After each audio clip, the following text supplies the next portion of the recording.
This video is sponsored by SBO Digital Marketing. Join SBO Digital Marketing, your work from home opportunity. It's a mobile based part time job ideal for students, homemakers, and job seekers. Make the most of your free time. No fixed hours. Work at your convenience. Just share and publish content. Simple tasks with no selling and no referrals required. Earn daily income with instant payouts.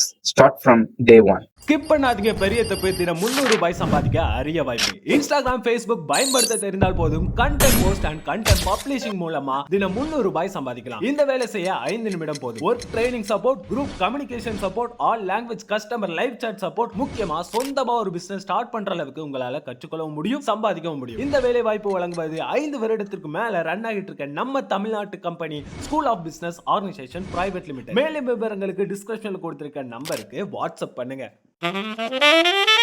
திறமையான குள்ளன். ஏழை விறகு வெட்டி ஒருவன் தன் மனைவியுடன் வாழ்ந்து வந்தான். அவனுக்கு 7 மகன்கள் இருந்தனர். அவன் எவ்வளவோ கடுமையாக உழைத்தும் அவர்கள் பல நாட்கள் பட்டினி கிடந்தார்கள். ஒரு நாள் இரவு அவனுடைய மகன்கள் தூங்கிக் கொண்டிருந்தனர். மனைவி அவனிடம், நாம் எவ்வளவு காலம் துன்பப்படுவது? வயறார உண்டு எத்தனை நாட்கள் ஆகிறது? நம் மகன்களை காட்டில் விட்டு விட்டு வந்து விடுங்கள். இருப்பதை கொண்டு நாம் மகிழ்ச்சியாக வாழலாம் என்றாள். நீ சொன்னபடியே செய்கிறேன். நாளை அவர்களுக்கு உணவு சமைத்து வை என்றான் அவன். கடைசி மகனான குள்ளன் அவர்கள் பேசுவதை கேட்டுக்கொண்டிருந்தான். விடியற்காலையில் எல்லோருக்கும் முன் எழுந்தான் அவன். ஆற்றங்கரைக்கு சென்று அங்கிருந்த சிறு சிறு கூழாங்கற்களை எடுத்தான். சட்டை பை நிறைய அவற்றை போட்டு கொண்டான். வீடு திரும்பினான் அவன். தாயும் தந்தையும் அண்ணன்களும் அவனுக்காக காத்திருந்தனர். ஏன் இவ்வளவு நேரம்? அம்மாவிடம் உன் பங்கு அடையை வாங்கிக்கொள், காட்டில் சாப்பிடலாம். இன்று நாம் எல்லோரும் விறகு வெட்ட செல்கிறோம் என்றான் விறகு வெட்டி. எல்லோரும் மகிழ்ச்சியுடன் புறப்பட்டார்கள். கடைசியாக சென்றான் குள்ளன். தன் பையில் இருந்த கூழாங்கல்லை வழி எங்கும் போட்டு கொண்டு வந்தான். நீண்ட தூரம் நடந்து காட்டின் நடுப்பகுதிக்கு வந்தார்கள். இனி என்ன முயன்றாலும் தன் மகன்களால் வீட்டை அடைய முடியாது. அவர்களை ஏமாற்றி விட்டு புறப்பட வேண்டும் என்று நினைத்தான் அவன். நீங்கள் விளையாடி கொண்டிருங்கள், நான் சிறிது தூரம் சென்று நல்ல மரமா பார்த்து வெட்டுகிறேன். இருட்டியதும் வீட்டிற்கு புறப்படலாம் என்றான் அவன். அவர்களும் மகிழ்ச்சியாக விளையாடத் தொடங்கினார்கள். அருகில் இருந்த மரத்தில் ஒரு கட்டையை தொங்க விட்டான் அவன். காற்று அடிக்கும் போதெல்லாம் மரத்தில் அது மோதியது. விறகு வெட்டுவது போல் ஓசை கேட்டது. மகன்களுக்கு தெரியாமல் வீடு வந்து சேர்ந்தான் அவன். அவர்கள் நீண்ட நேரம் விளையாடி கொண்டிருந்தார்கள். இருட்டத் தொடங்கியது. தந்தையை அழைத்து கொண்டு வீட்டிற்கு செல்வோம் என்றான் மூத்தவன். எல்லோரும் விறகு வெட்டும் ஓசை கேட்ட இடத்திற்கு வந்தனர். ஐயோ, அப்பாவை காணோமே. இந்த காட்டிலிருந்து எப்படி வீட்டிற்கு செல்வது? கொடிய விலங்குகள் நம்மை கொன்று விடுமே, என்ன செய்வது என்று அலறினான் இரண்டாம் அவன். கவலைப்படாதீர்கள், இன்னும் சிறிது நேரத்தில் நிலவு வெளிச்சம் தெரியும். அதன் பிறகு நான் வழி காட்டுகிறேன். நாம் அனைவரும் வீட்டை அடையலாம் என்று ஆறுதல் சொன்னான் குள்ளன். நிலவு வெளிச்சம் பட்ட பகல் போல காய்ந்தது. வழி எங்கும் போட்டு வந்த கூழாங்கல்லை அடையாளமாக கொண்டு நடந்தான் குள்ளன். எல்லோரும் பின்தொடர்ந்தார்கள். வீட்டில் தன் மனைவியிடம், நம் குழந்தைகள் காட்டில் எப்படி தவிப்பார்களோ என்றான் அவன். எனக்கு மட்டும் வருத்தம் இல்லையா? நம் கண் எதிரில் ஏன் அவர்கள் துன்பப்பட வேண்டும்? அதனால் தான் அவர்களை காட்டில் விட்டுவிட்டு வரச் சொன்னேன். அவர்கள் எங்காவது நலமாக இருக்கட்டும். நான் உணவு சமைக்கிறேன், இருவரும் சாப்பிடலாம் என்றாள் அவள். நள்ளிரவு நேரம் இருவரும் சாப்பிட அமர்ந்தார்கள். கதவு தட்டும் ஓசை கேட்டது. இந்த நேரத்தில் யார்? கதவை திற என்றான் அவன். கதவை திறந்தாள் அவள். தன் மகன்களை கண்ட அவளுக்கு மகிழ்ச்சி தாங்கவில்லை. சமைத்து வைத்திருந்த உணவை அவர்களுக்கு பரிமாறினாள். சாப்பாடும் முடிந்தது. நடந்து வந்த களைப்பால் அவர்கள் தூங்க தொடங்கினார்கள். விறகு வெட்டி அவன் மனைவிக்கும் சாப்பிட உணவில்லை. நம் மகன்கள் வந்து விட்டார்களே, இப்பொழுது என்ன செய்வது என்று கேட்டான் அவன். நிலவு வெளிச்சத்தில் வழி கண்டுபிடித்து வந்து விட்டார்கள். அமாவாசை என்று மீண்டும் அவர்களை அழைத்து செல்லுங்கள். இன்னும் அதிக தூரம் சென்று விட்டு வாருங்கள். அவர்களால் திரும்ப முடியாது என்றாள் அவள். அமாவாசை வந்தது. விடியற்காலையில் தன் மகன்களை எழுப்பினாள் அவள். காட்டிற்கு விறகு வெட்ட செல்லும் அப்பாவிடம், நீங்களும் செல்லுங்கள். மதிய உணவிற்காக ஆளுக்கு 2 அடை சுட்டு வைத்திருக்கிறேன் என்றாள் அவள். குள்ளனுக்கு என்ன நடக்கப் போகிறது என்பது புரிந்தது. கூழாங்கற்கரை பொறுக்கி வர நேரமில்லை. என்ன செய்வது என்று குழம்பினான் அவன். நேரமாகிவிட்டது, புறப்படுங்கள் என்று அவசரப்படுத்தினான் விறகு வெட்டி. அவர்களுடன் கடைசியாக சென்ற குள்ளன் தன் கையில் இருந்த அடையை சிறு சிறு துண்டுகளாக்கினான். வழி எங்கும் அதை போட்டு கொண்டே வந்தான். அவன் போட்டு வந்த அடைகளை குருவிகளும் எறும்புகளும் சாப்பிட்டு விட்டன. விறகு வெட்டி அவர்களை வழக்கம் போல விளையாடச் சொன்னான். கட்டையை தொங்க விட்டுவிட்டு வீடு வந்து வந்து சேர்ந்தான். இருட்டத் தொடங்கியது. எல்லோரும் தந்தையை காணாது திகைத்தனர். நான் வழி காட்டுகிறேன், கவலைப்படாதீர்கள் என்றான் குள்ளன். வழி தெரியாமல் அவன் அங்கும் இங்கும் அலைந்தான். பக்கத்தில் இருந்த பெரிய மரத்தின் மேல் ஏறினான். தொலைவில் விளக்கு வெளிச்சம் தெரிவதை பார்த்தான். கீழே இறங்கிய அவன், அண்ணன்களே, சிறிது தொலைவில் வெளிச்சம் தெரிகிறது. கண்டிப்பாக அங்கே வீடு இருக்க வேண்டும். நாம் அங்கே சென்று இன்றிரவு தங்குவோம் என்றான். எல்லோரும் வெளிச்சம் வந்த இடத்தை நோக்கி நடந்தார்கள். அவர்கள் கண்களுக்கு பெரிய வீடு தெரிந்தது. அது ஒரு அரக்கனின் வீடு. அரக்கனும் அவனுடைய 7 மகன்களும் வெளியே சென்றிருந்தார்கள். அரக்கனின் தாய் மட்டும் அப்பொழுது வீட்டில் இருந்தாள். குள்ளன் கதவை தட்டினான். அரக்கி கதவை திறந்தாள். 7 சிறுவர்களையும் பார்த்ததும் அவள் நாக்கில் எச்சில் ஊறியது. பாட்டி, இந்த காட்டில் நாங்கள் வழி தவறிவிட்டோம். இன்றிரவு மட்டும் இங்கே தங்கி செல்கிறோம் என்றான் குள்ளன். இங்கே நீங்கள் மகிழ்ச்சியாக தங்கலாம். இன்னும் சிறிது நேரத்தில் என் மகனும் பேரனும் வந்து விடுவார்கள். உங்களை பார்த்தால் அவர்கள் மகிழ்ச்சி அடைவார்கள். நீங்கள் களைப்பாக இருக்கிறீர்கள். அந்த அறை என் பேரன்கள் தூங்கும் அறை. அங்கே சென்று நிம்மதியாக தூங்குங்கள் என்று இனிமையாக பேசினாள் கிழவி. அவர்களும் அந்த அறையில் சென்று படுத்தார்கள். சிறிது நேரத்தில் அரக்கனும் 7 மகன்களும் அங்கே வந்தனர். 7 பேரன்களின் தலையிலும் கிரீடத்தை அணிவித்தாள் அவள். சென்று அவர்கள் பக்கத்தில் படுத்து தூங்குங்கள் என்றாள். அவர்களும் சென்று சிறுவர் பக்கத்தில் படுத்தனர். தன் மகனை பார்த்து கிழவி, இன்று நமக்கு நல்ல வேட்டை. 7 சிறுவர்கள் வழி தவறி இங்கே வந்திருக்கிறார்கள். அவர்களை ஏமாற்றி நம் பேரன்கள் தங்கும் அறையில் தூங்க வைத்திருக்கிறேன். பெரிய அண்டாவில் கறி குழம்பு வைக்கிறேன். குழம்பு கொதி வந்ததும் நீ அந்த 7 பேரையும் தூக்கி வந்து அதில் போடு. அவர்கள் நன்றாக வெந்ததும் நாம் வயிறார உண்போம். மீதி உள்ளதை பொழுது விடிந்ததும் பேரன்கள் சாப்பிடட்டும் என்றாள். அம்மா, எனக்கு பசி உயிர் போகிறது. சீக்கிரம் அண்டாவை அடுப்பில் வை. அந்த அறையில் என் மகன்களும் படுத்திருக்கிறார்களே. இருட்டில் எப்படி அந்த சிறுவர்களை மட்டும் தூக்கி வருவது? விழித்து கொண்டால் தப்பி விடுவார்களே என்று கேட்டான் அரக்கன். நீ எளிதாக அடையாளம் கண்டுபிடிக்க வேண்டும் என்பதற்காகத்தான் என் பேரனின் தலையில் மட்டும் கிரீடம் அணிந்துள்ளேன் என்றாள் அவள். குள்ளனுக்கு திடீரென விழிப்பு வந்தது. கிழவியின் 7 பேரன்களும் தலையில் கிரீடத்துடன் படுத்திருப்பது அவனுக்கு தெரிந்தது. ஏன் இவர்கள் கிரீடத்துடன் தூங்க வேண்டும்? ஏதோ சூழ்ச்சி நடக்கிறது என்பதை புரிந்து கொண்டான் அவன். அவர்கள் தலையில் இருந்த கிரீடத்தை எடுத்தான். தன் அண்ணன்களின் தலையில் அவற்றை அணிவித்தான். தன் தலையிலும் கிரீடத்தை அணிந்து கொண்டான். என்ன நடக்கிறது என்பதை விழித்திருந்து பார்த்தான். சிறிது நேரத்தில் அரக்கன் உள்ளே நுழைந்தான். கிரீடம் அணிந்திராத சிறுவர்களை ஒவ்வொன்றாக தூக்கிச் சென்றான். கொதிக்கும் குழம்பில் அவர்களை போட்டான். நடந்ததை பார்த்த குள்ளன் திகைத்தான். தன் அண்ணன்களை மெதுவாக எழுப்பிய அவன், அரக்கனின் வீட்டில் சிக்கி கொண்டோம். உடனே தப்பி செல்ல வேண்டும். இல்லாவிட்டால் நம்மை கொன்று விடுவார்கள் என்றான். இதை கேட்டு எல்லோரும் பயந்தனர். அங்கிருந்து ஓட்டம் பிடித்தனர். சமைத்த கரியை அரக்கனும் கிழவியும் சுவைத்து சாப்பிட்டார்கள். பிறகு இருவரும் குரட்டை விட்டு தூங்க தொடங்கினார்கள். பொழுது விடிந்தது. அரக்கனை எழுப்பினாள் கிழவி. என் பேரன்களை அழைத்து வா, அவர்களும் மகிழ்ச்சியாக சாப்பிடட்டும் என்றாள். அறைக்கு நுழைந்த அவன், அம்மா, இங்கு யாருமே இல்லையே என்று அலறினான். அங்கு வந்த அவளுக்கு உண்மை புரிந்தது. ஐயோ, அந்த சிறுவர்கள் நம்மை ஏமாற்றி விட்டார்கள். நம் குழந்தைகளை கொன்று நாமே தின்று இருக்கிறோம் என்று வாயிலும் வயிற்றிலும் அடித்து கொண்டு அழுதாள். கொதிக்கும் குழம்பில் என் குழந்தையா போட்டேன், அவர்களையா சாப்பிட்டேன்? என்ன கொடுமை இது! இனி நான் என்ன செய்வேன் என்று சுவரில் மோதிக்கொண்டு அழுதாள் அவள். இருவரும் நீண்ட நேரம் அழுதார்கள். ஒருவாறு மனம் தேறிய அரக்கன், என் குழந்தைகளை கொன்றவர்கள் அந்த சிறுவர்கள்தான். என்னிடம் இருந்து அவர்கள் தப்ப முடியாது. எங்கிருந்தாலும் அவர்களை தேடி கண்டுபிடிப்பேன். கொன்று தின்று பழி தீர்ப்பேன் என்று கோபத்தில் பற்களை நரநரவென்று கடித்தான். என் மந்திர செருப்பை கொண்டு வா என்று கத்தினான் அவன். கிழவியும் செருப்பை கொண்டு வந்தாள். அதை போட்டுக்கொண்டு புறப்பட்டான் அவன். அரக்கன் தேடி வருவான். நம்மை பிடித்தால் கொன்று விடுவான். வேகமாக ஓடுவோம் என்றான் குள்ளன். எல்லோரும் நீண்ட தூரம் வந்தனர். என்னால் ஒரு அடி கூட எடுத்து வைக்க முடியவில்லை என்றான் மூத்தவன். அரக்கன் இனி நம்மை துரத்த முடியாது. எதற்கும் பாதுகாப்பாக இங்கிருக்கும் குகைக்குள் பதுங்கிக் கொள்வோம். யாராலும் கண்டுபிடிக்க முடியாது என்றான் குள்ளன். எல்லோரும் பதுங்கி கொண்டனர். அரக்கனின் காலடி ஓசை அவர்களுக்கு கேட்டது.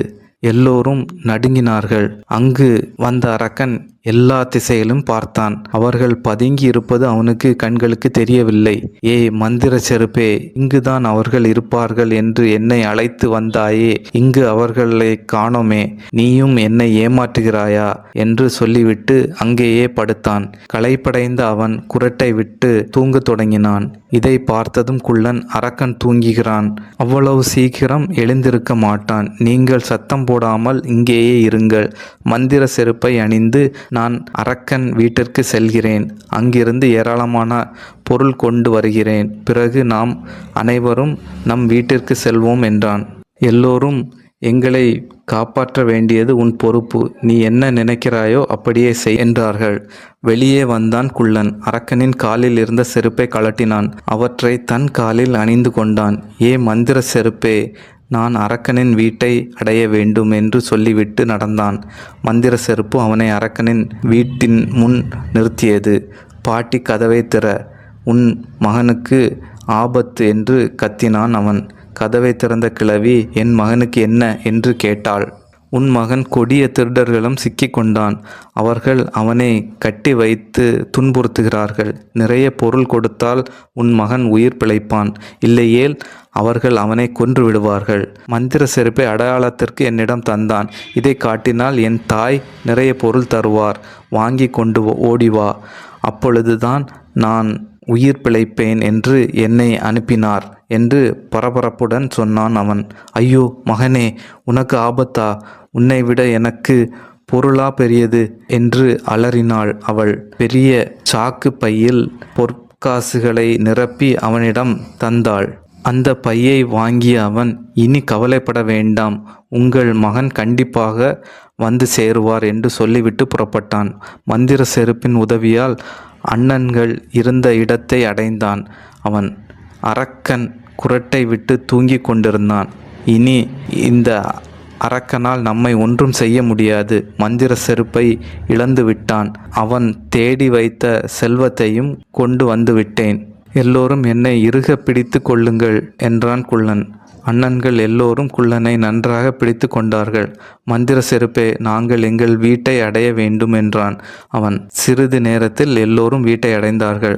அவர்கள் தந்தையும் தாயும், மகன்களே, காட்டில் என்ன பாடுபடுவீர்களோ, வறுமையினால்தான் இந்த கொடுமையை செய்துவிட்டோம் என்று அழுது புலம்பிக் கொண்டிருந்தார்கள். கதவு தட்டும் ஓசை கேட்டு அவர்கள் கதவை திறந்தார்கள்.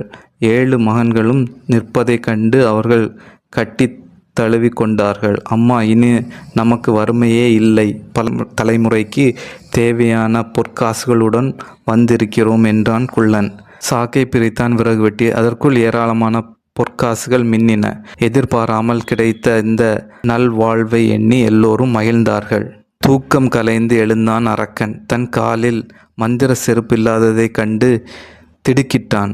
எப்படியோ துன்பப்பட்டு தன் வீட்டை அடைந்தான் அவன். வாசல்லே காத்திருந்த அவன் தாய், மகனே, உன்னை விட்டு விட்டார்களா? நாம் சேர்த்து வைத்த பொற்காசுகளை அப்படியே கொடுத்துப்பினேன் என்றாள். என்னம்மா சொல்கிறாய்? நாம் சேர்த்து வைத்த பொற்காசுகள் போய்விட்டனவா?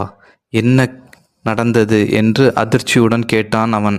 நடந்ததை எல்லாம் சொன்னாள் அவள். அம்மா, அந்த சிறுவர்கள் நம்மை நன்றாக ஏமாற்றி விட்டார்கள். நாமே அந்த அருமை குழந்தைகளை கொன்று விட்டோம். என் மந்திர செருப்பை இழந்து விட்டேன். சேர்த்து வைத்த பொற்காசுகளும் போய்விட்டன. என்ன செய்வது என்று அழுது கொண்டே கேட்டான் அவன். மகனே, ஒரே நாள் இவர்கள் இங்கே இருந்தார்கள்.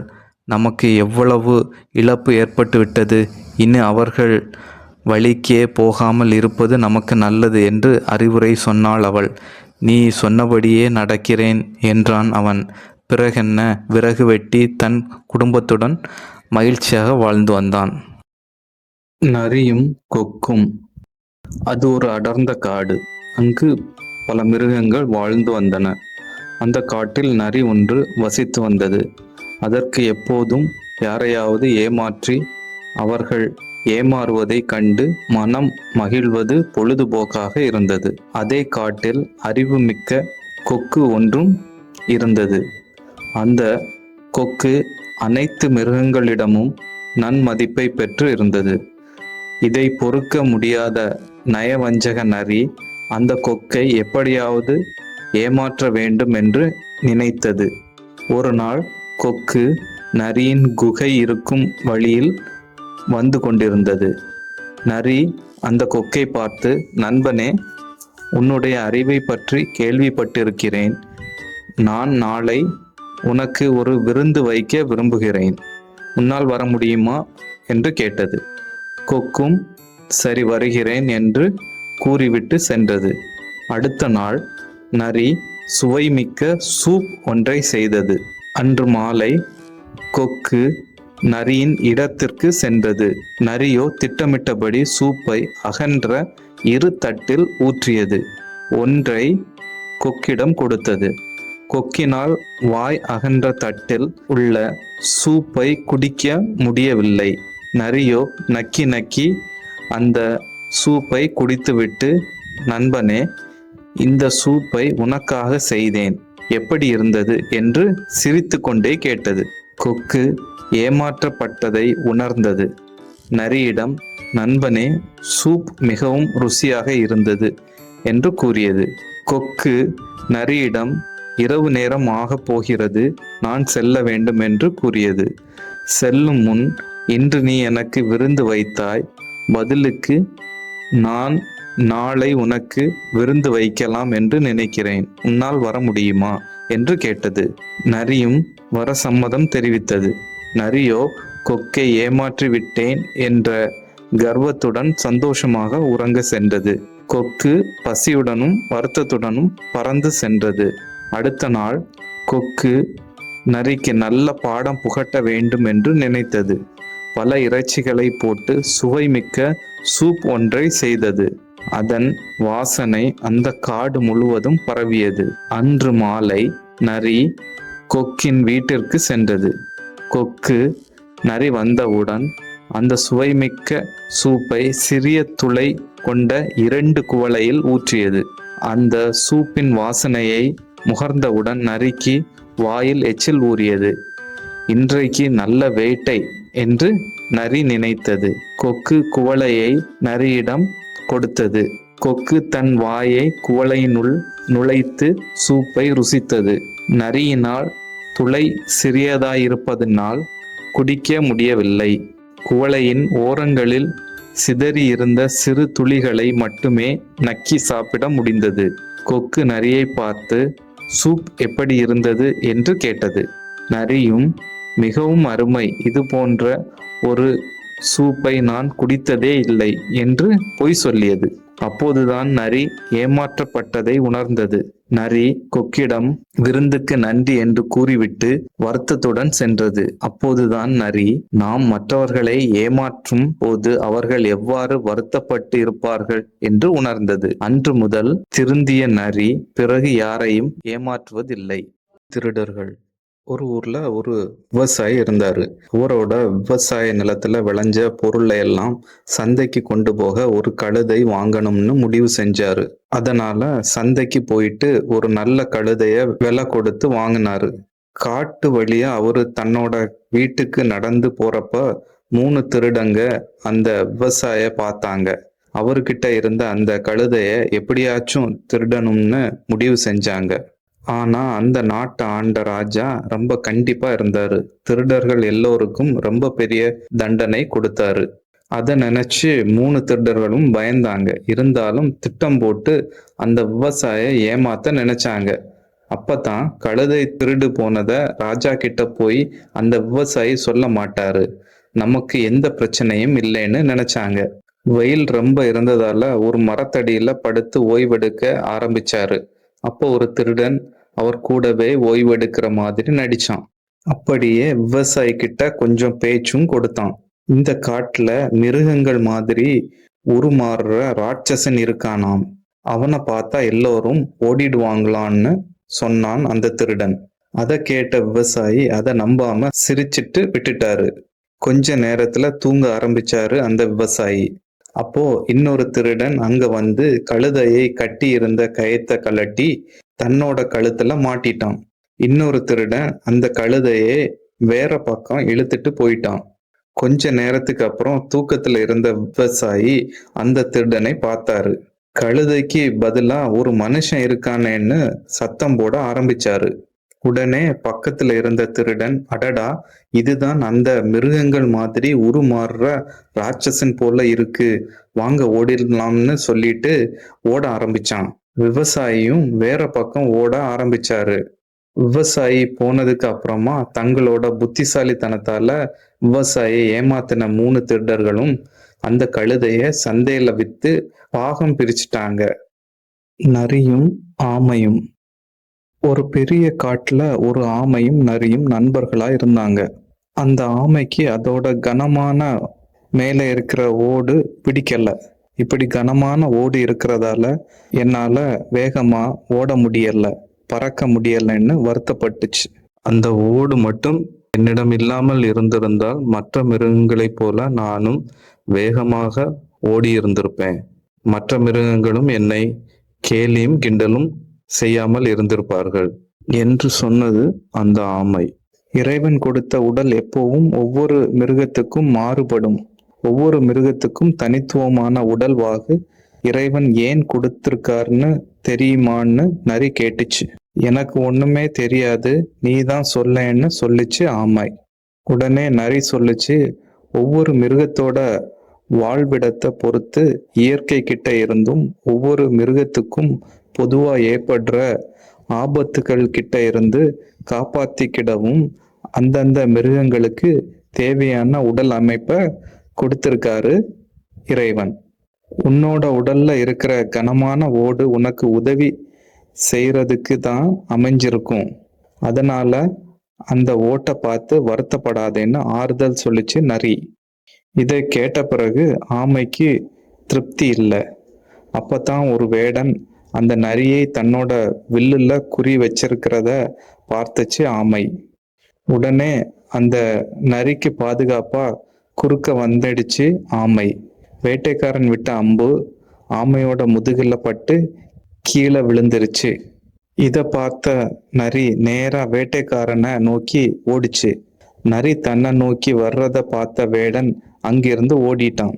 உயிர் தப்பிய சந்தோஷத்துல நரி உடனே ஆமையிடம் ஓடி வந்து, இப்ப பாத்தியா, உன்னோட கனமான ஓடு தான் உன்னையும் என்னையும் காப்பாத்துச்சு. இதே நேரம் உன்னோட ஓடு மட்டும் இல்லைன்னா வேடன் விட்ட அம்பு உன்னை கொன்னு இருக்கும். இனிமே உன்னோட உடம்ப பத்தி யோசிக்காம நல்லபடியா வாழ்க்கையை நடத்துன்னு சொல்லுச்சு நரி. நரி சொன்னதெல்லாம் உண்மைன்னு புரிஞ்சுக்கிட்ட ஆமை அதுக்கப்புறமா நல்லபடியா வாழ்ந்துச்சு. நியதி. இறைவனுடைய படைப்பில் எதுவுமே வீணாக படைக்கப்படவில்லை. ஆமை தனது மேலிருக்கும் ஓடு தனக்கு பாரமாக இருப்பதாக கருதியது. ஆனால் அதன் மேலிருக்கும் ஓட்டினால்தான் ஆமை உயிர் தப்பியது என்பதை ஆமை நன்கு புரிந்து கொண்டது. குதிரையின் பசி. ஒரு கிராமத்துல நிறைய விவசாயி வாழ்ந்துகிட்டு வந்தாங்க. அதுல ஒரு விவசாயி ஒரு குதிரை வளர்த்தாரு. அந்த குதிரைக்கு எவ்வளவுதான் சாப்பாடு போட்டாலும் குதிரைக்கு திருப்தியே ஆகல. அதால அதனோட பசிய அடக்கவே முடியல. அதனால பக்கத்து தோட்டத்துக்கு போய் அங்க இருந்த வைக்கோல் எல்லாத்தையும் திருடி திங்க ஆரம்பிச்சிச்சு. இந்த தோட்டத்தை வச்சிருந்தவருக்கு ஒரே குழப்பமாவே இருந்துச்சு. தன்னோட தோட்டத்துல இருக்கிற வைக்கோல் எல்லாத்தையும் யார் திருடுறாங்கன்னு யோசிச்சாரு. அதனால ராத்திரி இதை எப்படியாவது கண்டுபிடிக்கணுமேன்னு சொல்லிட்டு தூங்காம மறைஞ்சிருந்து குதிரை வைக்கோல் திருடுறது யாருன்னு பார்த்தாரு. அப்பதான் அந்த குதிரை அங்க வந்து வைக்கோல் தின்றத பார்த்தாரு. அடடா, இந்த குதிரைக்கு பசி ரொம்ப இருக்கும் போலன்னு அதை அவரு சாதாரணமா எடுத்துக்கிட்டாரு. ஏன்னா அவரு வளர்த்த குதிரைய அவரு வித்துட்டுறதுனால அந்த வைக்கோல் எல்லாம் வீணா தான் போகும்னு நினைச்சாரு. அந்த வைக்கோல் வீணா தான் இருந்துச்சு. இந்த குதிரையை பத்தி நல்லா தெரிஞ்சுக்கிட்ட அவரு நிதானமா யோசிச்சு குதிரை கிட்ட வந்து, நீதான் வைக்கோல் திருடி திங்கிறியா? பரவாயில்ல, ஆனா விவசாய நிலத்துல இருக்கிற சோள செடிகளை தின்னுடாத, அது ரொம்ப ருசியா இருக்கும்னு சொல்லிட்டு போயிட்டாரு. ஏன்னா அவருக்கு அது நல்லாவே தெரியும், இந்த திருட்டு குதிரை நம்ம இப்படி சொன்னாதான் அது அங்க போய் சாப்பிடும்னு. அந்த திருட்டு குதிரைக்கு அப்பதான் தோணுச்சுது, அடடா, இந்த வைக்கோலை திருடுறதுக்கு பதிலா இந்த சோள செடிகளை திருடி தின்னா எப்படி இருக்கும்னு நினைச்சிச்சு. உடனே அதோட நாக்குல எச்சி ஊறுச்சு. உடனே அங்க இருந்த நிலத்துக்கு போய் எல்லா சோள செடிகளையும் திங்க ஆரம்பிச்சிச்சு. இத ஒளிஞ்சிருந்து பார்த்த விவசாயி சிரிச்சுக்கிட்டே தன்னோட மனைவி கிட்ட சொன்னாரு, இங்க வந்து பாரு, அந்த திருட்டு குதிரைய. நம்ம விவசாயம் செஞ்சு அறுவடை செஞ்சுக்கிட்டு மிச்சம் இருக்கிற செடிகளை தீ வச்சு அழிக்கணும்னு நினைச்சோமே, அந்த செடிகளை தின்னுட்டு இருக்குது. இந்த குதிரையோட திருட்டு புத்தி தெரிஞ்சுதான் அதை திங்காதேன்னு சொன்னேன். இப்ப பாரு, தீ வச்சு மிச்ச செடிகளை அழிக்கிற வேலையும் பணமும் மிச்சம்னு சொன்னாரு. இது எதுவுமே தெரியாம தான் பெரிய புத்திசாலின்னு நினைச்ச குதிரை அந்த சோளத்தை தின்னு முடிச்சிடுச்சு. விவசாயிக்கு ரொம்ப சந்தோஷமா போச்சு. முயலின் யோசனை. தலை தெறிக்க ஒரு முயல் காட்டுக்குள் ஓடி வர, பின்னால் ஏதோ ஒரு மிருகம் விரட்டுவது போல மரம் செடி கொடிகள் ஆட, முயல் ஒரு இடத்தில் நின்று அதன் கூட்டத்தை அழைக்கிறது. உயிரை கையில் பிடித்து கொண்டு ஓடி வந்திருக்கேன், என்னால் இப்படி பயந்து எல்லாம் வாழ முடியாது என கத்தியது. முயல் இப்படி கத்தி கூச்சலிடுவதை கேட்ட மொத்த முயல் கூட்டமும் பதறி போய் வெளியில் வந்தன. ஓடி வந்த முயல் கூச்சலிட்டு கொண்டிருக்கும் போதே இன்னொரு முயலும் தலை தெறிக்க ஓடி வர, அதன் கழுத்து மற்றும் கால்களில் இரத்தம் கொட்டியது. அதற்கு மருந்து கொண்டு வந்து கொடுப்பதற்குள் அது இறந்தும் போனது. இதை பார்த்து கொண்டிருந்த தலைவன் முயல், இதற்கு ஒரு முடிவு கட்ட வேண்டும், என்ன செய்யலாம் என தனது கூட்டத்தை பார்த்து கேட்டது. ஆளுக்கு ஒரு யோசனை சொல்ல, எதுவும் தலைவருக்கு சரியாக தோன்றவில்லை. முதலில் ஓடி வந்த முயல், இதெல்லாம் சரியாக வராது, நாம் இருந்தால்தானே இவர்கள் நம்மை கொல்ல துடிப்பார்கள், நாமும் உயிரை கையில் பிடித்து கொண்டு ஓட வேண்டாம் என சொல்ல, மற்ற முயல்களும் ஆமாம், நாம் ஏன் வாழ வேண்டும், மற்றவர்களுக்கு ஏன் இரையாக வேண்டும், தினம் தினம் உயிருக்காக ஏன் போராட வேண்டும், இதற்கு நாம் அனைவரும் இறப்பதே சிறந்த வழி என ஒன்றாக முடிவெடுக்க தலைவரும் சரி என ஏற்றுக்கொள்கிறார். சரி, அப்போ நாளை காலை எல்லோரும் ஒன்றாக சேர்ந்து அருகில் இருக்கும் குளத்தில் விழுந்து இறக்கலாம் என முடிவு செய்து ஒரு கூட்டமே கிளம்பியது. குளத்தை நோக்கி வேகமாக படையெடுக்க, செடி கொடிகள் அசைய, அந்த இடமே பயங்கர சத்தத்துடன் அதிர ஆரம்பித்தது. குளத்தின் அருகில் கூட்டமாக பேசிக் கொண்டிருந்த தவளைகள் ஏதோ பயங்கரமான விலங்கு கூட்டம் வருகிறது போல என பயந்து வேடிக்கை பார்த்து கொண்டிருக்க, முயல் கூட்டத்தின் இந்த செயல் அங்கிருந்து சின்ன சின்ன உயிரினங்கள் அனைத்தையும் பயந்து தலை தெறிக்க ஓட வைத்தது. கூட்டமாக பேசிக் கொண்டிருந்த தவளைகள் குளத்தில் வேகமாக குதிக்க ஆரம்பித்தன. இதனால் குளத்தில் இருந்த மீன்கள் வேகமாக ஆழமான இடத்திற்கு சென்றன. இதை பார்த்த முயல் கூட்டத்தின் தலைவன் ஒரு நிமிடம் அதிர்ச்சியானான். தனது கூட்டத்தை ஒரு நொடி நிற்க சொன்னான். குளத்தின் அருகில் இருந்த சிறு உயிரினங்கள் உயிரை கையில் பிடித்து கொண்டு தாங்கள் ஓடியதைப் போலவே இருந்ததை உணர்ந்தது. தனது கூட்டத்திடம், நாம் எந்த உயிருக்கும் இதுவரை பாதிப்பை ஏற்படுத்தியது இல்லை, ஆனாலும் அவை நம்மை பார்த்து பயப்பட ஆரம்பித்தன. ஆக இதுதான் வாழ்க்கை, இதை வாழ நாம் அன்றாடம் ஓடியாக வேண்டும். நாம் மட்டுமல்ல, இங்கு வாழும் அனைவருமே ஓடியாக வேண்டும். அப்படியென்றால் இருக்கும் இந்த நொடியை நாம் அனுபவித்து சந்தோஷமாக வாழ வேண்டும் என்று தலைவர் கூறியதும் முயல்கள் தாங்கள் தவறான முடிவை எடுத்தது புரிந்தது. அதுபோல இறப்பு எதற்கும் தீர்வு கிடையாது என்பதை புரிந்து கொண்டன. மன நிறைவு.